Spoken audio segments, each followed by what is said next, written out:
A lot of people are confused after seeing videos online claiming that the Supreme Court ruled it was unconstitutional for Donald Trump to send the National Guard into American cities.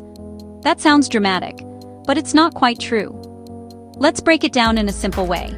First, here's what actually happened. During Trump's time as president, and again more recently, he used the National Guard, which is usually controlled by state governors, to help control protests or unrest in certain cities. Some governors and judges said this went too far.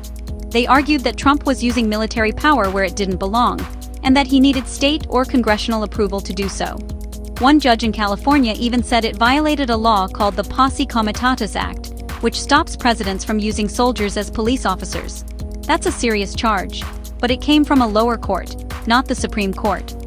Now, the Supreme Court, the highest court in the United States, hasn't made a final decision on this issue yet. The case is still moving through the court system, so when a video says the Supreme Court ruled it unconstitutional, that's not accurate. What's true is that some lower courts questioned Trump's actions and said parts of them broke federal law. The Supreme Court may review those cases later, but right now there's no nationwide rule saying he can't do it. Finally, it's important to understand that the president does have limited power to use the National Guard during emergencies, like rebellions or when local authorities lose control. Those powers come from laws written long ago, such as the Insurrection Act. But if a president uses those powers for the wrong reasons, like to control peaceful protests or punish a city, then the courts can step in and stop it. So in short, some judges said Trump's actions might have gone too far.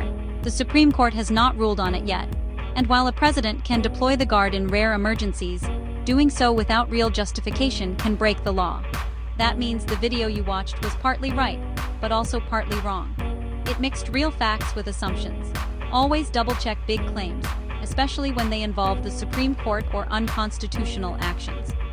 The truth is usually more complicated, and that's why learning how the law really works matters.